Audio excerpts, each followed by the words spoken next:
Kirby of K-Max Kitchen. Tayong mga Pinoy super hilig natin sa chicken wings. Mula kay bunso hanggang kay lolo, hindi yan magpapahuli basta may chicken wings na nakahain. Ang dami na nga restaurants ngayon na nagsaserve ng chicken wings in different flavors. Pero pwede ka na rin umorder nito online through food apps. Pero for those of you who wanted to make it extra special and who wanted to make it from scratch, may good news ako. I'm gonna show you how I cook my chicken wings. Today, I'll share my two favorite flavors, buffalo and garlic parmesan chicken wings. Ready ka na? Tara, luto tayo. Bakit nga ba buffalo wings ang tawag dito hindi naman siya gawa sa kalabaw? It all started in 1964 when Teresa Bellissimo invented this recipe. During that time, chicken wings are inexpensive at kadalasang ginagamit lang sa paggawa ng soup stock or sabaw. Nagprito si Teresa ng chicken wings and mix it in a vinegar-based cayenne pepper sauce. Unang sinerve ito sa Anchor Bar in Buffalo, New York. Hence, Buffalo Wings was born. Ang galing, di ba? Ano bang kailangan natin? We need 1 kilogram of chicken wings. For our marinade, we need fish sauce, garlic powder, pepper, and rosemary. For our breading, we need cornstarch, all-purpose flour, garlic powder, paprika, parsley, rosemary, and salt and pepper. For our buffalo sauce, we need butter, garlic, hot sauce, ketchup, pepper, and gochujang. For our garlic parmesan, we need butter, garlic, parsley, lemon, and parmesan cheese. At syempre, gagamit din tayo ng cooking oil. Prep muna natin yung chicken wings. Chicken wings has 3 parts. We have the tip,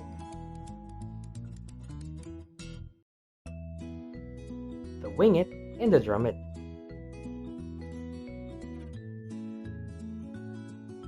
What I'll do is cut it per part. So kailangan nyo lang hanapin yung joint and dun nyo siya hatiin sa gitna. Promise mas madali ito. Start tayo sa tip. Speaking of tip, my tip is to use this when making chicken stock, so wag nyo itatapon. Then we will cut the flat part, also known as the wing it. Then the drum it. Ito yung pinaka-meaty na part ng chicken wing, which is my favorite. I-set aside lang natin. I-prep na natin yung bawang. I-mince lang natin ang isang buong bawang. Mas maraming bawang, mas masarap. Kung meron kayong garlic crusher, mas maganda para mas mag-penetrate yung lasa ng garlic pag nag-marinate na tayo.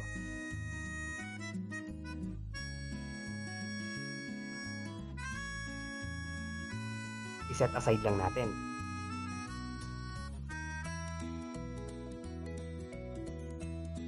Timplahan na natin yung chicken wings. Maglagay lang tayo ng fish sauce, minced garlic powder, pepper, paprika, and rosemary. Rosemary is actually optional. Gusto ko lang yung flavor nito sa meat and poultry kaya ko siya nilagyan. Depende sa availability. I-mix lang natin. The best tools that you can use when doing this are your hands. Make sure lang na naghugas ka with soap and water, ha? If you have time, you can leave this overnight para mas malasa. Pero with the spices na nilagay natin, 20 to 30 minutes okay na. I-set aside lang natin. Prepare naman natin yung breading. Simple lang to. In a container, mix lang natin yung flour, cornstarch, garlic powder, pepper, paprika,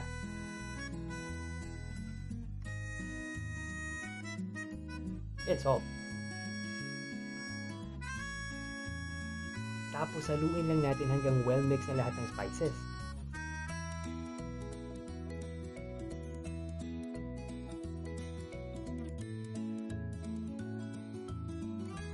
Kung mapapansin nyo, nag-add din ako ng dried parsley and rosemary for added flavor and aroma. Again, this is optional. Depende sa availability. Mix lang natin ulit. Ready na yung chicken breading natin. Using my left hand, kukuha ako ng chicken tapos ilalagay ko sa breading mix. Then I'll use my right hand to bread the chicken. Need lang natin to dust off the excess breading. Gawin lang natin ito sa lahat ng chicken wings natin.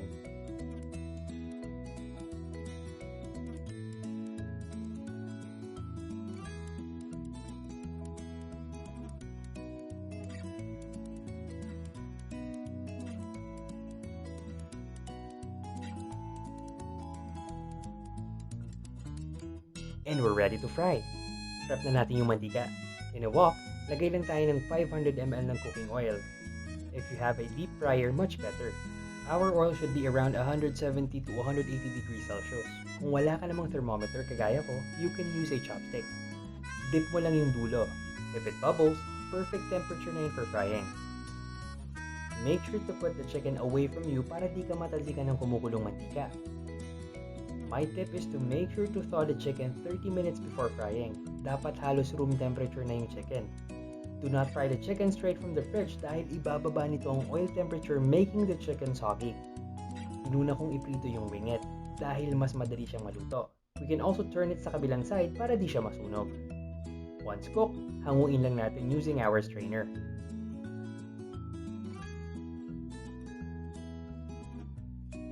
Tapos drain the excess oil using some paper towels. Kapag napansin yung nagtutubig yung chicken, you can do second coat ng breading. Importante na i-second coat niyo yung chicken to make sure na crispy yung outer layer. And also, we need to make sure na hiwala yung pagluto natin ng wingit and drummet. Wingit, around 7 to 8 minutes. Drummet, 10 to 12. Always remember that the temperature will drop at around 160 to 165 degrees Celsius pag nilagay nyo na yung chicken. Kaya importante na we do not overcrowd the fryer as it'll affect the crispiness of the chicken. Hanguin lang natin using a tong and a strainer. Again, make sure to drain the excess oil using paper towel.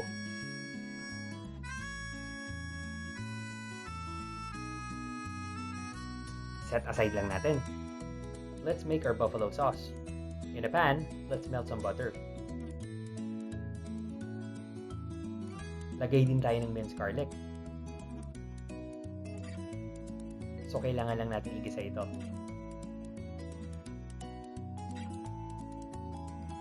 Once fragrant, lagay na natin yung hot sauce and ketchup.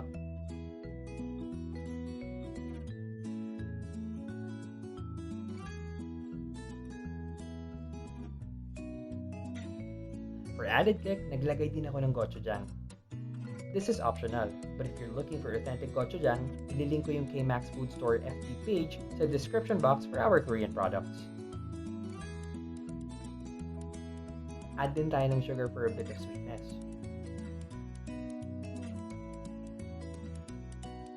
Let's add some pepper.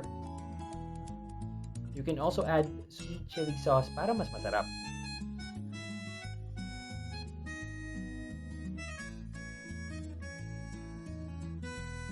Once done, let's toss in our chicken.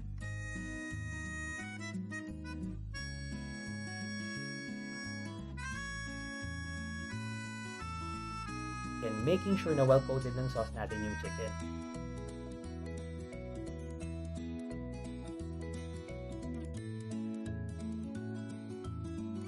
Set aside lang natin.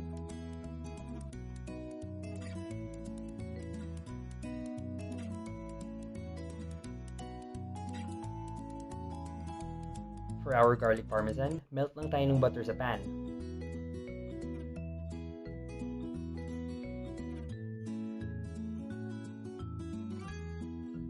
Lagay natin yung minced garlic.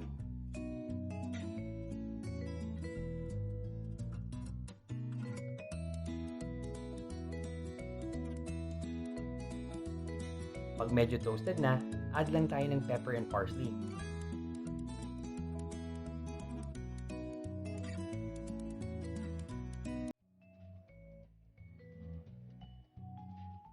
For some acidity, lagay tayo ng lemon juice, pangtanggal umay. You can also use calamansi juice. Lagay na natin yung chicken.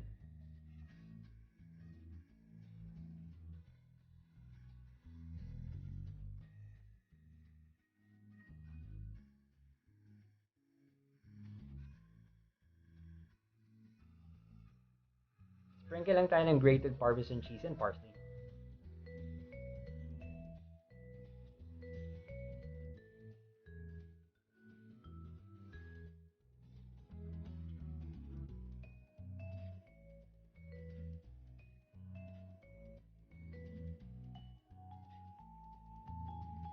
Set aside lang natin.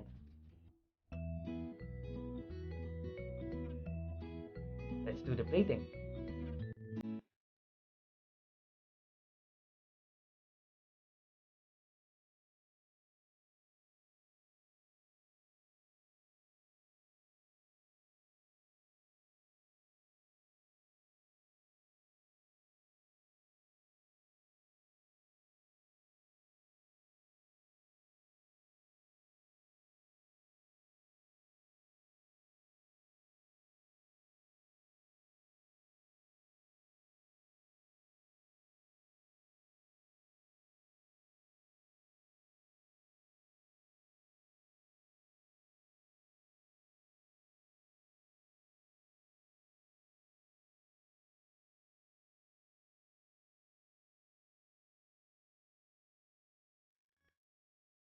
And we're done. This is our buffalo and garlic parmesan chicken wings.